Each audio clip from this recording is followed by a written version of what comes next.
Всем привет, меня зовут Нина Заславская. В этом ролике мы разберем самые частые ошибки, которые допускают мастера при перманентном макияже губ. Итак, поехали, я уже подготовила губки. Кстати, спасибо большое, что вы мне скидываете их в чат.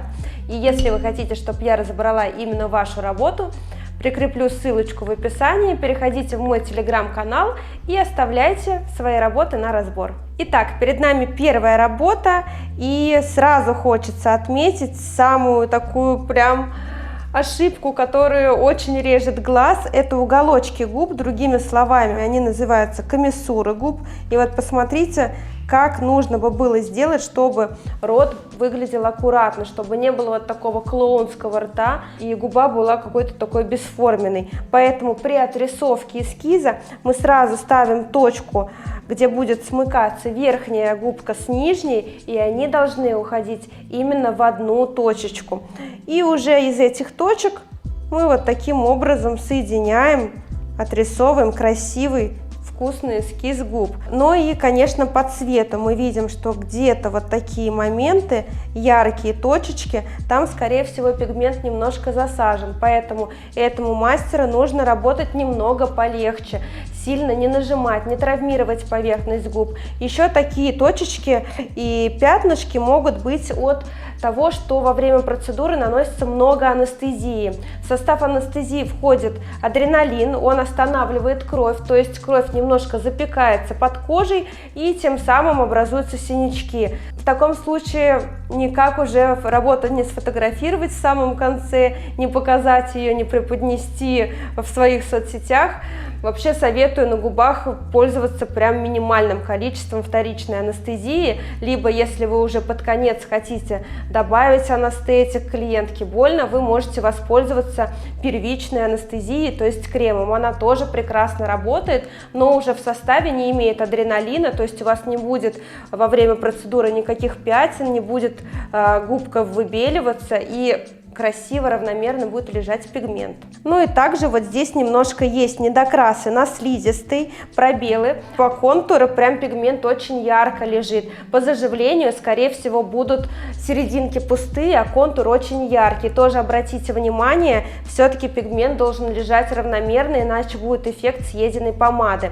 Ну и слизистую, конечно, советую также красить в самый последний момент, чтобы губки не оттекали, потому что больше всего нервных окончаний сосредоточено именно на слизистой, на серединках губ, и они как раз таки и дают отек. Ну а мы переходим к следующей работе, и уже на контрасте здесь совершенно другая работа. Мне очень нравится форма, равномерное заполнение. Прям классно все сделано. Единственное, хотелось немножко придраться, конечно, к фотографии. Если бы мастер сфотографировал на макрокамеру такие шикарные губы, фотография бы была просто вау. Губки очень красиво смотрятся на макрокамеру, вот поэтому прям советую именно пользоваться при фотографии ей. Ну и если прям придираться, выискивать какие-то недочеты в техническом исполнении губ, есть немножечко пробелов вот здесь вот на арке Купидона по контуру. То есть линия немного отделяется от внутренней закраски. Будьте, пожалуйста, повнимательнее в процессе работы. Контур не должен отходить от внутренней закраски, то есть они должны быть как литые. Тогда при заживлении будет красиво заживать и бантик не будет у вас расплываться. Переходим к третьей работе, и изначально, честно говоря, я подумала, что это уже зажившая работа, но приглядевшись, я поняла, что эта работа выполнена сразу после, и чуть позже я увидела комментарий мастера, который интересуется, скидывает эту работу и говорит, что клиентка написала после схода корочек, у нее ничего не осталось.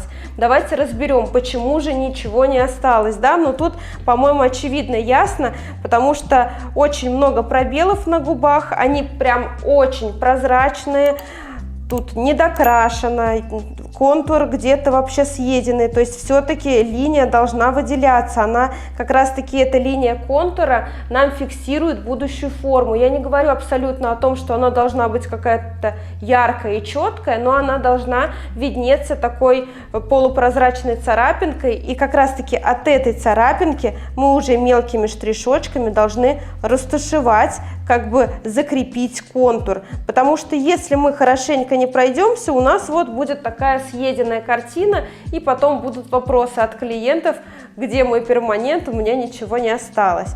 Ну и, конечно, хочется побольше слоев, потому что очень прозрачно лежит пигмент, поэтому, собственно, на коррекции можно спасти ситуацию, проработать губки прям досконально, чтобы не было никаких проплешинок вот таких, да, по контуру поплотнее пройтись, везде, чтобы был равномерно нанесен пигмент, и все будет хорошо заживать. Ну и следующая работа, и скажу правду, мне она очень нравится, красиво сфотографирована. Как раз таки, не знаю, воспользовались ли моим советом, либо мастер уже знал, как фотографировать губки. Просто я тоже так делаю для фотографии, немножко вот так тяну клиентку за подбородочек, губки красиво приоткрываются и становятся красивой такой вкусной формы. Можно еще также воспользоваться мастеру макрокамерой для таких сочных кадров, будет вообще шикарно. Вот. Ну и технически мне очень нравится, как выполнена работа, прям такая продающая работа, я бы сказала. Последняя заключительная работа, перманент сразу после процедуры, да, но есть пробелы внутри губок, вот есть недокрасы, прям вижу, вот такие гранулы Fordyce также присутствуют очень часто у клиентов, и, кстати, очень распространенный вопрос, как и от мастеров, так и от клиентов, как убрать эти гранулы Fordyce на губках, что это вообще такое. Это небольшие жировички, они, как правило, возникают после инъекции каких-то там гиалуронки, либо когда губки подкалывают. После таких процедур их становится еще больше. У кого-то они присутствуют от рождения, и с помощью перманентного макияжа они прекрасно закрашиваются. Просто на них нужно потоптаться чуть подольше, тогда пигмент будет равномерненько лежать. Вот. Ну а здесь вот не хватает немножко на гранулах, потому что они все же выделяются после перманента. Ну и по пробелам нужно прям еще пройтись хорошенько.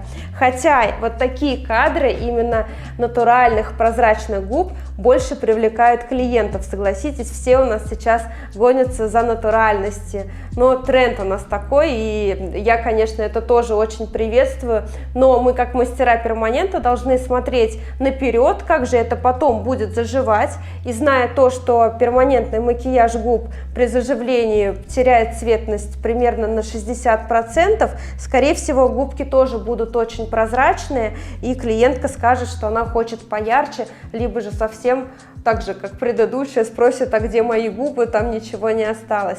Поэтому очень важно тщательно все прорабатывать, не допускать никаких пробелов, проплешинок в процессе работы. Я всегда работаю частями. Выбираю, например, сантиметрик-полтора на губки и много-много-много слоев укладываю на этот участок, постоянно протираю, проверяю, чтобы не было никаких пробелов. И только потом себе могу позволить перейти к следующему сантиметрику. Вот таким образом я за второй проход идеально укладываю пигмент без всяких пробелов, и практически стопроцентная приживляемость при таком подходе. Ну что ж, вы досмотрели этот ролик до конца, а это значит, что больше никогда не будете допускать ошибки при перманентном макияже губ. Увидимся в новом ролике. Пока-пока!